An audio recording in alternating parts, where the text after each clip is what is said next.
Welcome guys आपके अपनी YouTube channel में। आज मैं जा रहा हूँ चंडीगढ़ के नेचर ट्रेल में, जो कि बर्ड पार्क के पास में ही है। अगर आप चंडीगढ़ में रहते हो और जंगल में घूमने का मज़ा लेना चाहते हो तो ये वीडियो आपके लिए। वैसे दोस्तों, मैं घर पर बैठे बैठे बोर हो रहा था, तभी मेरे दिमाग में आइडिया आया कि मुझे कुछ समय नेचर के बीच में बिताना चाहिए और मैं यहाँ आ गया। दिखने में ये जगह बहुत सुंदर और शांत है। ट्रेल में थोड़ी देर पैदल चलने के बाद मुझे एक बड़ा ही खूबसूरत सा वॉच टावर दिखा। इसके ऊपर चढ़कर आसपास के नज़ारे देखने का अलग ही मज़ा है, तो मैंने नज़ारे का पूरा आनंद लिया। सच कहूँ तो इसके ऊपर चढ़कर आसपास के नज़ारे देखने का अपना अलग ही मज़ा है। ये जगह इतनी सुंदर और शांत है। लोग यहाँ ध्यान लगाने आते हैं, ध्यान लगाते हैं, अपने मन को शांत करते हैं और नज़ारों का मज़ा लेते हैं। ये यहाँ के नज़ारों का मज़ा लेने के बाद मैं नीचे उतरा। नीचे उतरने के बाद मैं आगे की तरफ बढ़ गया।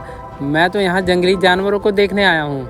इस रास्ते पर चलते चलते हिरन या बारहसिंगा दिख सकता है, तो उसी को देखने के लिए आगे बढ़ता चला जा रहा हूँ। हवा नहीं चल रही है, इसलिए थोड़ी उमस है और यहाँ रास्ते पर दूर दूर तक कोई भी दिखाई नहीं दे रहा है। ये रास्ता करीब 3 किलोमीटर का है।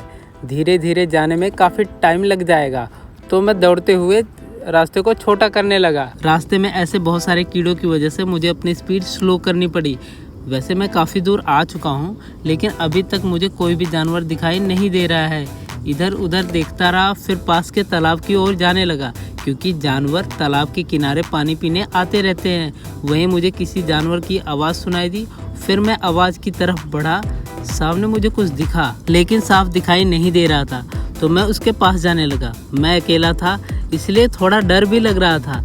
आगे जाकर देखा तो जानवरों का परिवार था। वैसे मुझे समझ नहीं आ रहा था कि ये नीलगाय है या हिरन। यहाँ के कर्मचारियों का कहना है कि यहाँ खरगोश, जंगली मुर्गे, जंगली शुअर, अजगर, सांप, नीलगाय, हिरन, बारहसिंगा जैसे कई जंगली जानवर देखे गए हैं। तो वैसे काफ़ी घूमने के बाद मुझे भूख लग गई और मैं एक बेंच पर बैठकर अपना बैग खोलकर बिस्कुट निकाला और खाया और पानी पिया मज़े से। जलपान करने के बाद थोड़ा आगे जाने लगा, पर थका होने की वजह से मैं वहीं पे रुक गया और थोड़ा आराम करने लगा। आराम करने के बाद मैं एग्ज़िट गेट की तरफ निकल गया। मुझे यहाँ इतना अच्छा लग रहा है, सोच रहा हूँ कि थोड़ी देर और रुकूँ, लेकिन गेट बंद होने से पहले मुझे वापस पहुँचना पड़ेगा। सुबह 6 बजे से लेकर शाम 6 बजे तक गेट खुला रहता है। वापसी के रास्ते में ये भाई साहब मेरा इंतज़ार कर रहे थे, लेकिन इनको भी हेलो बोलकर निकलता हूँ क्योंकि मैं लेट हो रहा हूँ। और आगे जाने के बाद कुछ दोस्त और दिखे, इनको भी देखने के बाद आगे जा रहा हूँ। मुझे लगता है कि अब और नहीं मिलेंगे, लेकिन ये क्या, मुझे देखने के लिए ये लोग आंखें बिछाए खड़े हैं। अब मैं तो कोई सेलिब्रिटी हूँ नहीं, क्या पता मैं इन्हें जानवर समझ रहा हूँ और ये मुझे जानवर समझ रहे हों। इनको देखने के बाद मैं गेट के पास पहुँच गया, तो अब मुझे घर चलना चाहिए। तो आज की वीडियो मैं यहीं ख़त्म करना चाहूँगा। Thank you.